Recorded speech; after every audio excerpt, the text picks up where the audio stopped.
Demócrito, né, ele é até contemporâneo, né, ele pega lá o início da fase de produção socrática, mas o Sócrates não vai chamar a necessidade para haver essa virada humanística. Em que sentido?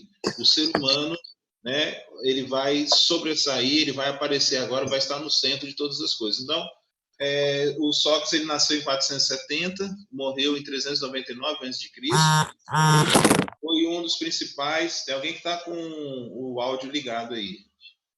Foi um dos principais pensadores da Grécia Antiga, né? Fundou o que é hoje a filosofia ocidental. Seus estudos abordam a essência da natureza da alma humana, as virtudes morais, a política e a ética. Tá? É um dos pontos que nós temos de Sócrates. O Sócrates ele era visto como um sábio diante dos seus contemporâneos, né? Inclusive, na próxima aula a gente vai falar um pouquinho sobre os sofistas, né? Os sofistas vão ser pensadores contemporâneos a Sócrates.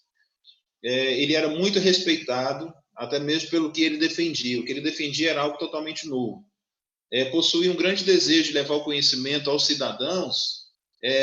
Para aqueles que estão anotando, o Sócrates ele foi o primeiro a defender o conhecimento, tá? Público e gratuito para todas as pessoas, sem distinção. Eu repito, eu já falei isso na aula passada, mas eu vou falar novamente hoje. Esse período aí do século 4, 5 antes de Cristo é um período em que você não tinha escolas naquele momento, tá? Não tinha a escola. O que é a escola? Transmissão de conhecimento coletivo. Eu estou falando agora e eu tenho aí, né, pouco mais de 20 pessoas que estão me ouvindo. Isso aqui é uma forma de transmissão coletiva.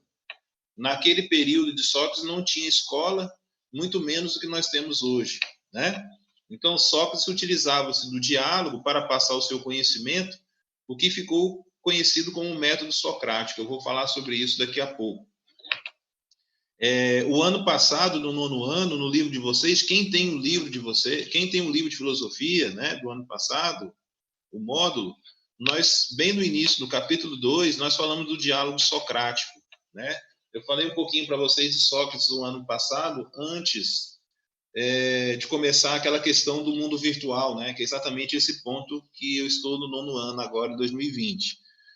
Então, Sócrates ele defendia o diálogo, ele defendia, né, a troca de conhecimento, e até mesmo porque, como esse conhecimento ele era individual, então, mais do que nunca, o diálogo ele era importante para transmitir o conhecimento. Era assim que Sócrates fazia.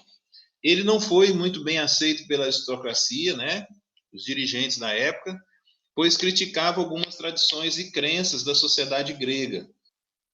O Sócrates ele vai romper definitivamente com o pensamento mítico, a tradição mítica, tá? Ele vai defender um ser humano cada vez mais racional, né? E essa racionalidade é que, segundo Sócrates, iria impulsionar as pessoas, iria impulsionar a sociedade. Se vocês estão me ouvindo, né, estão me vendo agora, cada um na sua casa, né,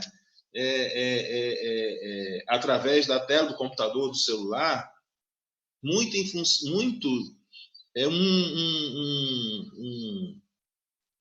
um dos responsáveis por isso foi Sócrates, tá? Porque ele defendeu um homem, um ser humano racional, intelectual, e que se o ser humano utilizasse essa racionalidade, ele iria alcançar, né, talvez o inalcançável.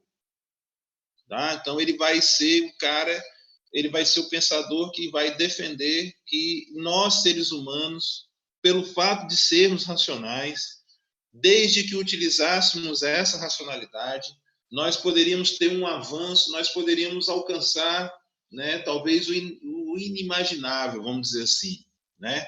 E boa parte que nós estamos desfrutando hoje, no século XXI, é em função, né, do que Sócrates defendeu. Logicamente que ele não defendeu a tecnologia, não defendeu a energia elétrica, enfim, tá? A ciência. Ele defendeu a nossa capacidade racional, né? Por isso que ele é muito importante. Mas ele não foi bem aceito pela aristocracia, e vocês vão perceber daqui a pouco. A aristocracia, na época, se incomodava pelo fato de ter alguém que defendia o conhecimento para todos e alguém que defendia a sua capacidade de usar a sua razão, tá? Então, até hoje, né, vocês parar para pensar, até hoje, os governantes se incomodam com aqueles que utilizam o seu intelecto. Porque aquele que utiliza o seu intelecto, aquele que busca o conhecimento, é mais difícil de você manipular essas pessoas. Não sei se vocês estão me entendendo, né? Então, com esse pensamento de Sócrates, a aristocracia se incomodou, porque Sócrates estava estimulando as pessoas a buscarem conhecimento, né? Então, isso, para alguns, não é interessante. Ele foi preso e acusado de corromper a ordem social, né? Inclusive os jovens, nós vamos falar sobre isso, sendo condenado a se suicidar tomando veneno. Ele foi condenado à morte, né? E depois eu vou falar para vocês como é que era o processo, né, para aqueles que eram condenados à morte. Um outro ponto interessante aí de Sócrates, ele não deixou nada escrito, tá? Até mesmo porque, né, naquela época como se diz, naquela época não tinha papel ainda, né?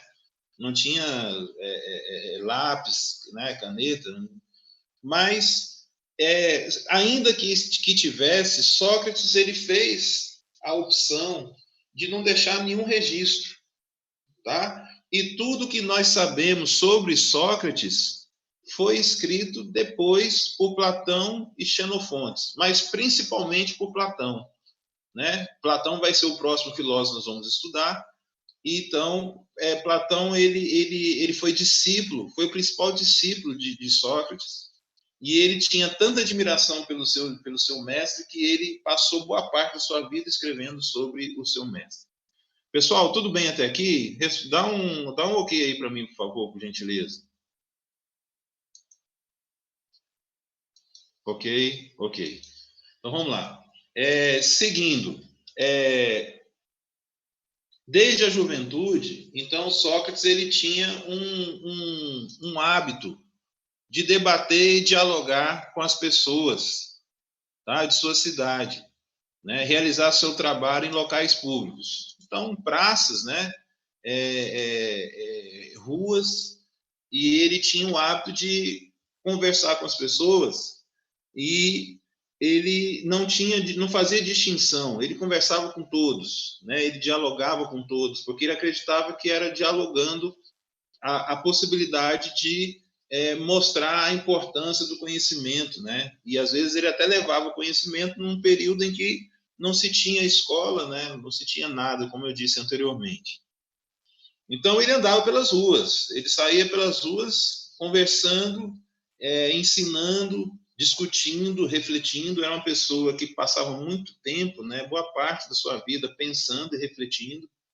E era uma forma de passar o resultado dessa reflexão para as pessoas. Qual que era o objetivo de Sócrates, né? O objetivo de Sócrates era demonstrar a primeira virtude do sábio, tá? Qual que seria essa virtude do sábio?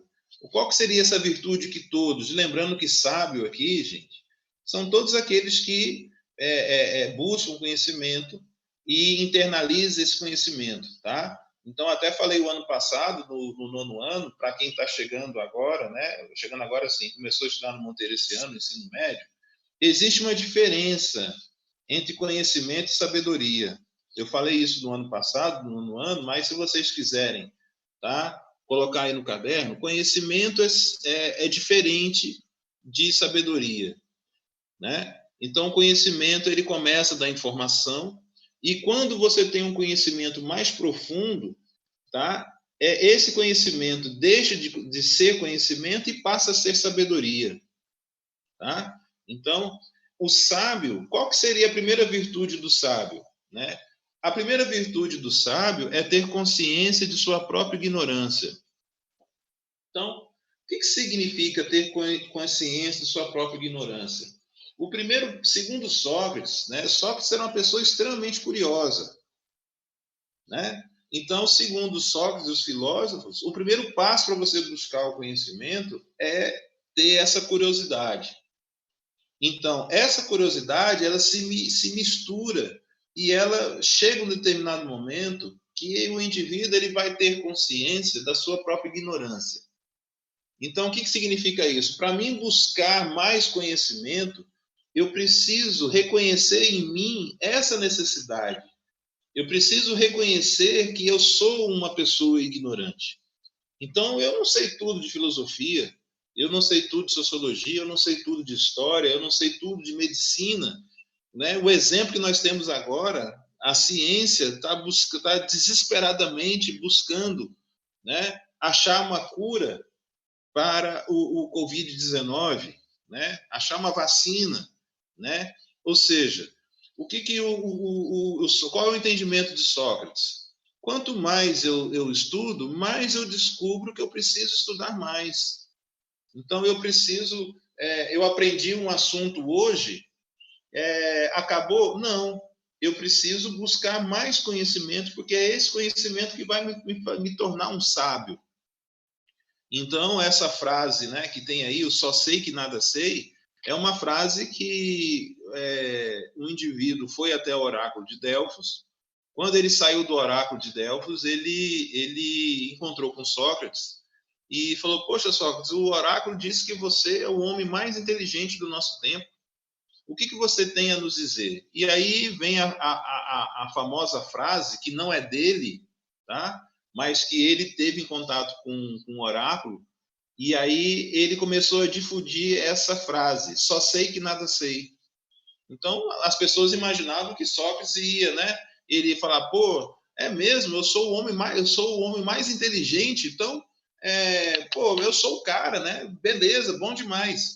Ele apenas respondeu de uma forma muito simples, de uma forma muito singela, com essa frase: só sei que nada sei. Como assim só sei que nada sei? Quanto mais eu estudo, mais eu descubro que eu não sei de nada, ou que eu sei de muito pouco. Então, o Sócrates era uma pessoa extremamente humilde, simples, e que utilizava do conhecimento não para se mostrar, não para se vangloriar, né? Não para levar para um aspecto narcisista, né? Como muita gente, né?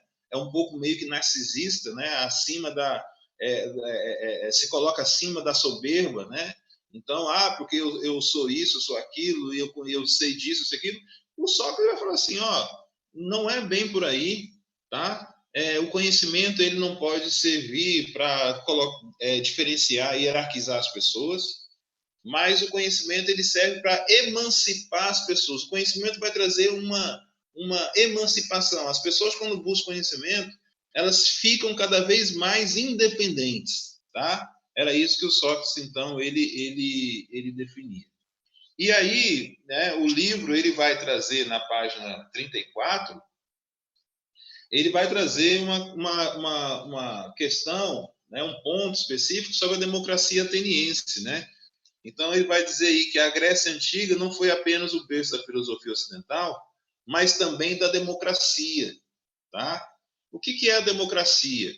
A democracia trabalhando etimologicamente a palavra, demo, povo, cracia, poder, ou seja, a democracia ateniense é um sistema onde o povo, né, a democracia o poder do povo. E a gente vai perceber que a democracia ateniense era uma democracia direta.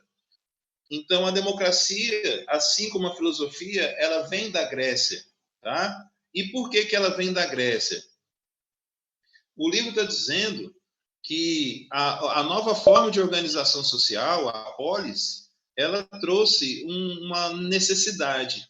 Qual foi a necessidade? A resolução de conflitos, a busca pelo bem comum. Como é que é o nome disso? Política. Então, segundo Sócrates, né, essa imagem aqui mostra, então, Atenas. Nós temos um espaço chamado de Ágora. Esse espaço era onde as pessoas saíam das suas residências e iriam, né, tratar de política. Aqui nós temos, né, a Acrópolis, lá em cima, né, no alto. Aqui nós temos uma rua, essa rua aqui é chamada de a Rua da Liberdade, né? Não sei se vocês já estudaram em história, tá? A Rua da Liberdade, ela saía da Acrópole e passava no meio da Ágora. O que é a Ágora? A Ágora era um espaço público que as pessoas iam para tratar de política. Então, o livro está dizendo que a participação política ela era extremamente fundamental para aquelas pessoas ser consideradas cidadãs, né? O cidadão. Não sei se vocês estão lembrados lá de história, eu acredito que sim, mas o cidadão... Quem eram os cidadãos aí? Me ajuda aí, participe da aula aí. Quem eram os cidadãos lá na Grécia Antiga? Fala aí para mim. Algumas características dos cidadãos. Só ligar o áudio.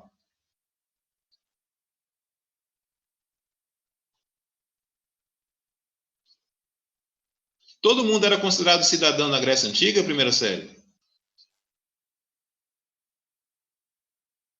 Quem eram considerados cidadãos na Grécia Antiga, primeira série? Fala aí para mim a característica. Oi? Tem alguém aí me ouvindo?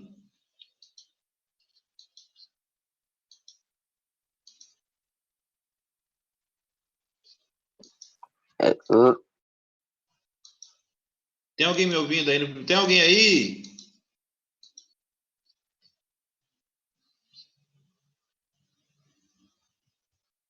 Fale para mim uma característica dos cidadãos na Grécia Antiga. Quem era considerado cidadão na Grécia Antiga, em Atenas?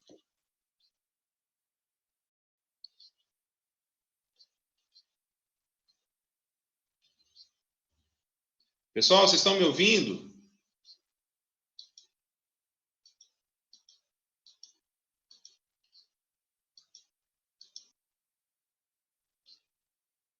Primeira série, tem alguém aí?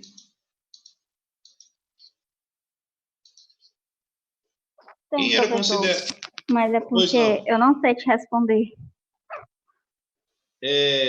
Então vamos lá. Professor, era Oi?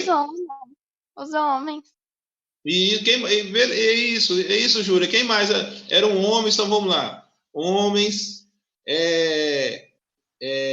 que tinham mais de 21 anos de idade.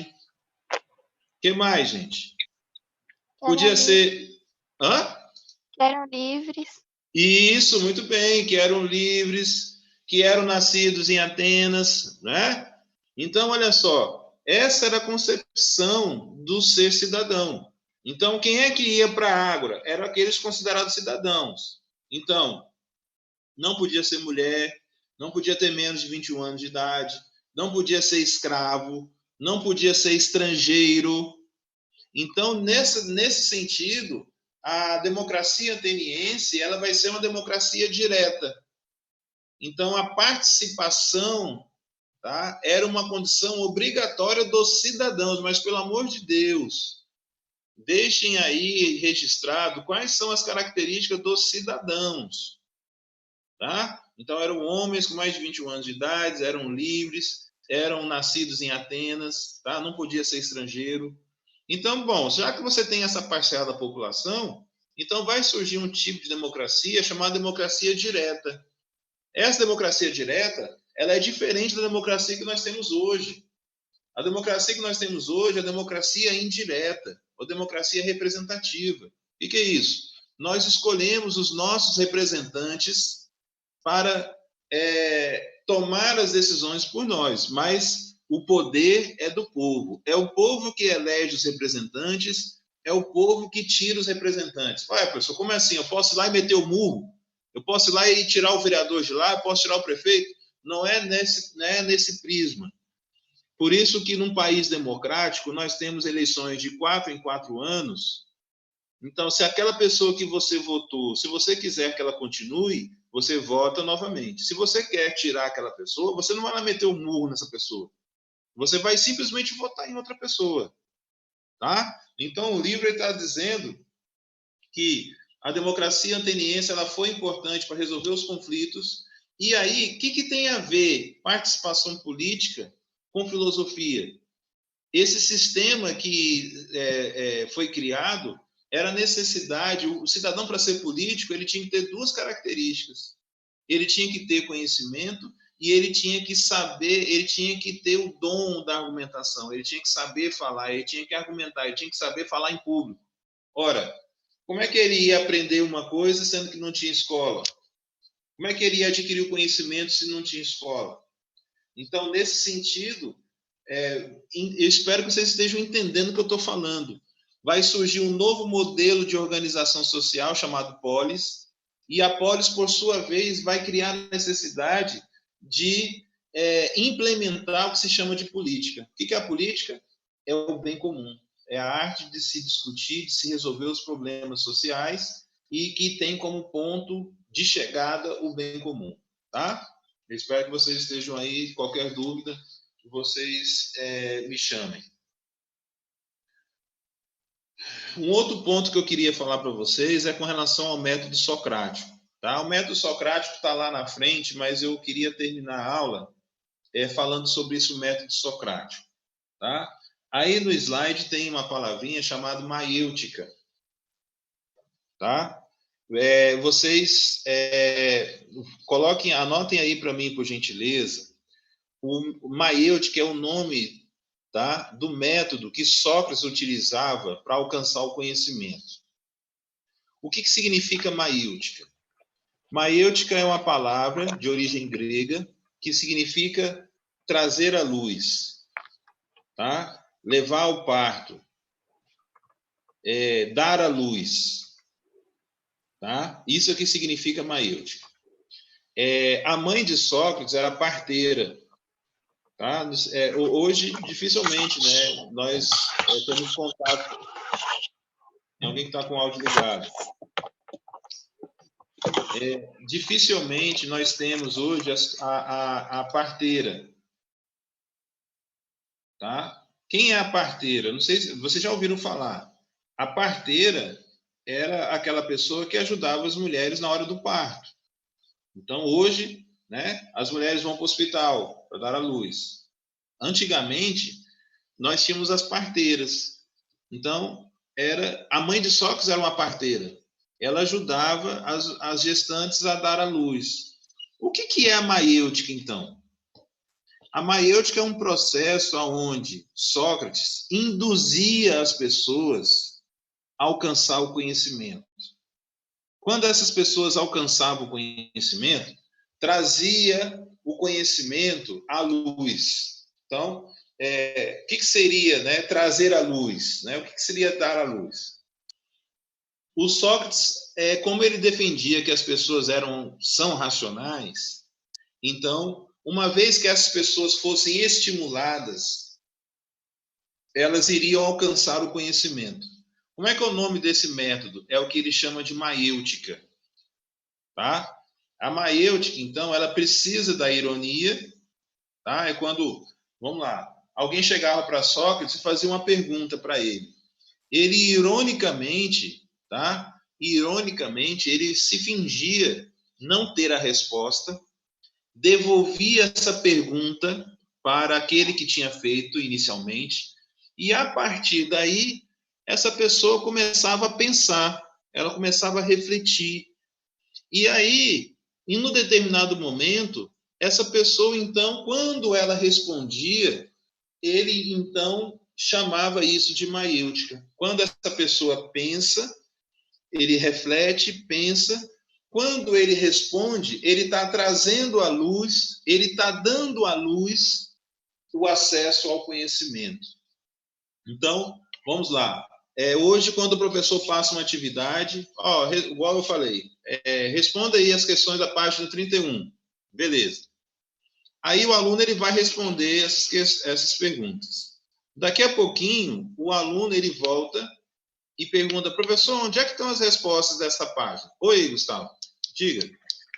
E professor, então ele fazia uma pergunta e ele devolvia com outra pergunta para fazer a pessoa refletir. Exatamente. Isso chama-se maiêutica, Gustavo. Exatamente. Isso é maiêutica. Isso é maiêutica. Veja bem, eu estava dando exemplo do que não é maiêutica, Gustavo. E aí fica à vontade, pode perguntar. Eu estava dando exemplo do que não é maiêutica. Como é que é o sistema de ensino hoje? O professor passa uma atividade, essa atividade está lá na página 31, aí o aluno vem e fala assim, professor, essas respostas estão aonde? Eu falo, está aí no livro, da página 25 à página 30. Beleza, o aluno vai responder. Passa um pouquinho, o aluno volta e fala assim, professor, eu não consegui encontrar a resposta da questão número 4. Você pode me ajudar? Aí eu falo assim, ó, a resposta da questão número 4 está na página 26, um exemplo. Beleza, o aluno vai responder. Passa um pouquinho, o aluno volta de novo. Professor, tem como você me mostrar onde é que está a resposta? Aí eu vou pegar, vou lá na página 26 e vou apontar, vou mostrar lá qual é o parágrafo que está a resposta. Tá? Isso não é maêutica. O que o Sócrates vai fazer, como disse, como afirmou aí o Gustavo, né? O Sócrates ele vai responder a pergunta com outra pergunta, tá? E quando ele faz isso, ele está estimulando as pessoas a pensar, refletir ali, e quando essa pessoa responde, ele está trazendo à luz, é o que ele chama levar ao parto, o nascimento do conhecimento. Tá? Professor, todo mundo vai fazer isso? Todo mundo consegue encontrar a resposta? Nem sempre. Mas o simples fato de você tentar já é o começo. E aí, para aqueles que não conseguiam, o Sócrates ia lá e ajudava, dava um empurrãozinho, ele ajudava. Tá? Muitos de vocês vão estudar em universidade pública, imagino eu, e nós temos hoje no Brasil algumas universidades públicas que utilizam a maêutica. Tá? Vocês estão lembrados da TBL, né? do TBL, que era uma forma das pessoas, os alunos, então, o professor passava um assunto, o aluno ia estudar esse assunto. Estão lembrados, gente? Lembram da TBL? E aí, o professor passava o assunto, o aluno estudava em casa, e aí ele vinha para a sala de aula já com esse conhecimento armazenado. Tá? Isso é um exemplo de maêutica. Só que ao invés, Gustavo, de fazer a pergunta, o professor ele passa o conteúdo, o aluno estuda, e aí depois ele vem para a sala de aula para demonstrar, né, o que ele aprendeu, né? Inclusive, o TBL chegou, a FASB, né, no curso de medicina, né, eu esqueci o nome do professor agora, mas a FASB aqui em Barreiras, ela utiliza a maêutica, utiliza o TBL, tá? Então, ele vai chamar a necessidade para que o cidadão, ele tem totais condições. Professor, por que ele utilizou a maêutica, né? Por que ele cria a maêutica? Segundo ele, a maêutica era um processo interessante, porque era um processo de autonomia, tá? E era um processo também que o aluno ele não ficaria dependente do professor. Vocês estão me entendendo, gente? A maêutica é um processo, é um método que vai fazer com que o aluno ele não fique ele não fique dependente do professor. Então, eu já passei por diversas situações como esta, tá? Em que alunos, muitas das vezes, eles vão procurar a resposta numa página, né? Eles imaginam que essa resposta está lá literalmente, é só ele pegar, tirar do livro e transcrever para o caderno. Sendo que, muitas das vezes, esse aluno ele precisa construir essa resposta. Tem que haver uma construção. E tem muitos alunos que não conseguem construir. Então, segundo Sócrates, se as pessoas utilizassem a maêutica como método de adquirir o conhecimento, essas pessoas teriam condição, né, de construir o seu próprio argumento, alcançar o conhecimento, e com isso elas ficariam menos dependentes dos professores e dos seus mestres. Tá? Então, maêutica é uma palavra de origem grega que significa parir, trazer, né, à luz o conhecimento interior. Tá? Eu tenho 3 minutos e meio ainda. Alguém tem alguma pergunta? Eu gostaria de fazer algum questionamento, gente? Oi. Diga, Everton.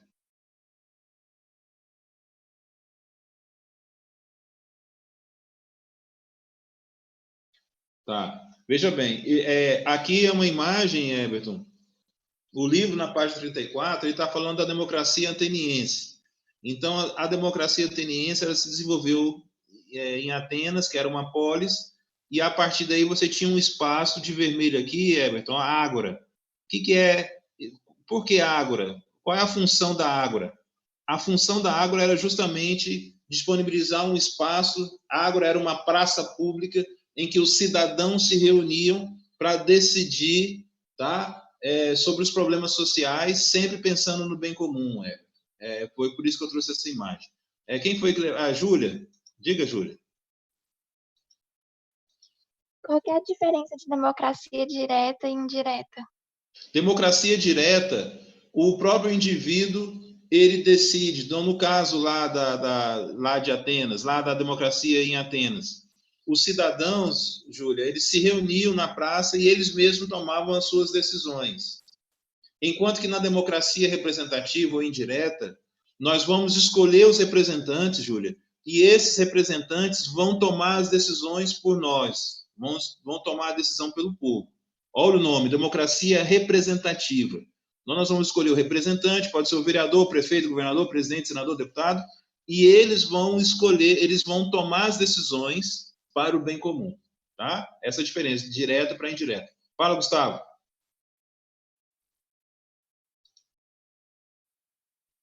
Gustavo, levantou a mão? Não, professor, estou de boa. Ah, tá. É porque apareceu aqui que você tinha levantado a mão. Gente, mais alguma pergunta, mais alguma dúvida? Eu tenho 2 minutos ainda.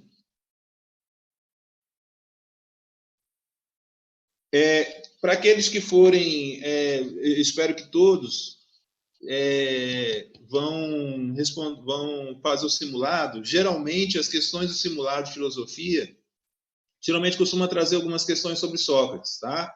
Então, geralmente é sobre a maêutica, tá? Por isso que eu antecipei para a aula de hoje, tá? A questão da maêutica, qual é o método socrático, a maêutica, quais são, né?